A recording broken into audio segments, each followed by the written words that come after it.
Hello everyone. We are going to talk about the conjunction of planet Moon and Ketu today. This is a conjunction that causes eclipse on planet Moon. So Ketu is a highly karmic planet between Saturn, Rahu and Ketu. Ketu is the most karmically strong planet. So by which I mean to say that these are the planets which are associated with your past life unfulfilled karmas. So whichever planet these three are connected with, they will cause some concern related to that planet. For example, if Saturn is connected to a given planet, it will delay the results of the karka of the planet with which it is connected.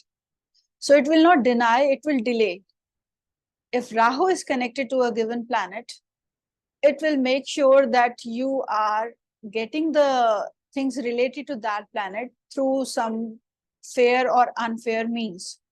So Rahu will make sure that you acquire the happiness through your own good ways. But when it comes to Ketu, it will deny you of the happiness of the karka with which it is connected. The reason is that it shows that you have already enjoyed the fruits of that planet in your previous birth, and thereby in this life you owe something back to that planet. So it means that you will have a karmic connection with the planet with which Ketu is connected. So you have to fulfill your duties towards that planet in your own good ways. So there will be some trouble that you will have to go through with the planet which is connected to Ketu. So here we are going to talk about planet Moon. So Moon is a luminary, and when it gets connected to Rahu or Ketu, it is coming under eclipse. So planet which is so important here, getting eclipsed will surely give us some setbacks. So what is Moon indicating? Moon is all about our emotional strength. Moon is about our mental well-being. Moon is about people. It's about masses. Moon is about your mother's happiness. Moon is the primary karka of the fourth house. So the fourth house is about your comforts, about masses. It's about your education, about vehicles. And Moon is the secondary karka of the 12th house. And the 12th house is your bed pleasures, it is foreign lands, it is your spirituality, and it is about your sleeping patterns, sleeping habits.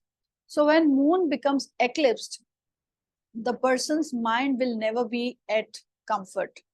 The person could find very difficult to fall asleep. So these are the people whom you will see awake late at night with gadgets in their hands, because Ketu is also about gadgets. It's also about the technology. So these are the people who will be very fond of technical things, and they will find it hard to fall asleep. These are the people who will always be at mental unrest. These are the people who could be taken as very unemotional or emotionally unavailable. But in the real sense, all their emotions are pulled inside by Ketu. As I told in my previous video, that Ketu has a tendency to consider the planet with which it is connected to as its own self, because Ketu doesn't have a head. So when there is no head, the planet which is connected to Ketu will become the head part of that Ketu planet. So Ketu will start behaving like that, and Ketu will take inside the energies of the planet with which it is connected. So here it is planet Moon. So the qualities of Moon will be pulled inside by Ketu. So that means that the person is emotional indeed. The person has got lots of clairvoyant abilities. The person could be very intuitive, because intuitive is your internal gut feel, your ability to see the things which have not yet happened. So that strength comes through the strength of Moon. So here, the strength of moon is lying dormant inside. So these are the people who will be very emotional, but they will find it very hard to express their selves. These are the people who could be mentally very strong, but somehow they are disconnected to their inner selves, and they will find lots of mental unrest in their lives. These are the people who could have some paranormal experiences also, because Ketu, as I told you, is a karmic planet, and it is also about your past life. So sometimes they will have some vivid dreams which will be telling them about lots of things in their current lives. Their dreams could be giving them lots of important messages. They may fall asleep for a few hours, but during those few hours, they will have very strong messages coming through their dreams. These are the people who could have some fears and phobias coming through their current births, coming through their childhood, which are unexplained. So it means that they are carrying on some impressions from their past lives, due to which they happen to have these fears and phobias.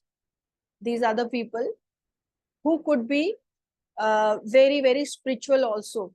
If they are in the spiritual side of life and they are sitting in meditation every day, then they can really be mentally very strong, and they could be very, very spiritually strong, because Ketu is all about moksha.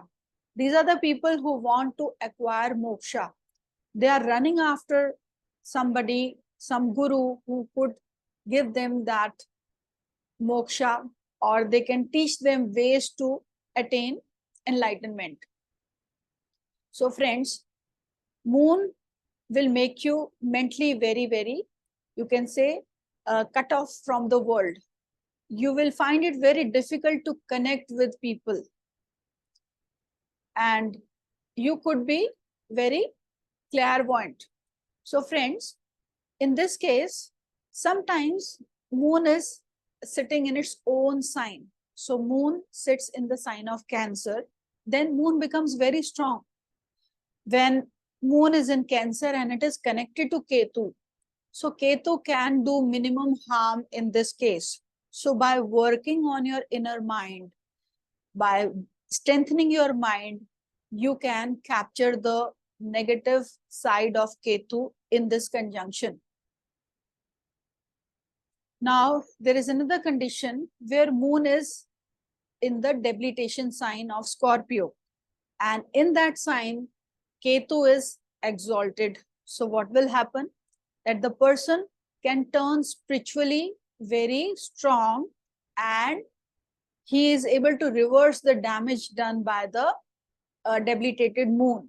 So here, the debilitation of moon will get cancelled through Ketu. So here, Ketu is helping moon to get over the debilitation effect.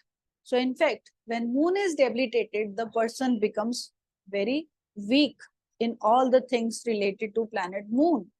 So by turning spiritual, you could be able to get good results of your debilitated moon.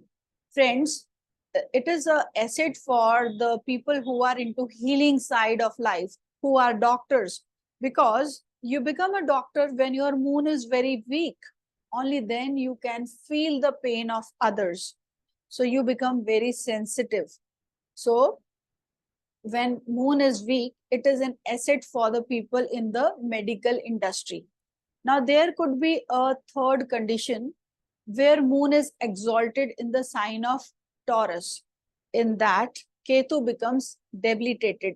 Now here Ketu can damage your moon, but moon is pretty strong here.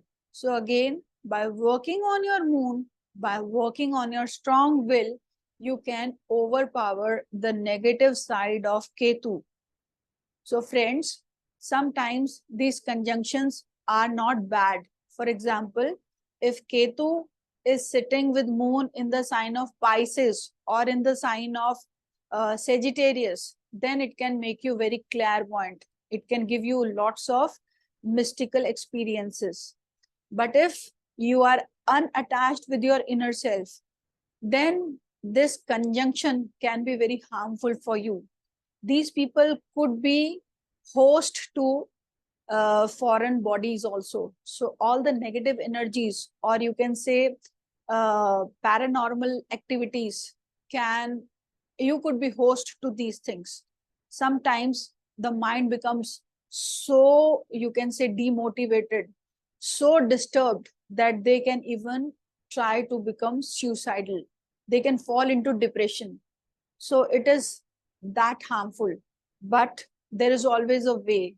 So you can like work on your Ketu, and you can work on strengthening your moon. So by Ketu, I can suggest you to start reading as much as you can, because Ketu is also books. So the more you read books, the better you will become through your wisdom, and you will gain deeper insights about life. Ketu is also technology. So sometimes these are the people who could be technically very gifted. So the more you incline yourself towards technical side, the more happier you will become. Sometimes you can force yourself into something that your mind doesn't want to do. Because when Ketu is with moon, you will never be able to focus your mind into something. So here, the suggestion for you is to force yourself to do something which is good for you. You know that which is good for you, but you are not wanting to do that. So force yourself to do that particular thing, and eventually you will see that Ketu's impact will come down and the moon will become stronger, and in due course of time it will give you good results. Now you can also make your moon happier by doing some remedies, like during the full moon night you can like put a glass of water under the moonlight and drink that water the next morning. You can also take a bath with a sea salt water. That is also going to clear your aura. So by clearing your aura, the moon will become strengthened. And you can also consume milk or water in the silver vessel. So these are some of the ways through which you can strengthen your moon. And also by sitting in silence, by sitting in meditation, you will be able to strengthen your moon, and the Ketu's energies that it has taken from your moon, you are going to capture it back by sitting in silence. So friends, these are some of the thoughts which I had about this conjunction, and I wanted to share with you. I hope this will be of some use to you. Stay connected, and very soon I'm going to bring a very new topic which is going to be of interest to all of you. So see you very soon, and good luck to all my friends.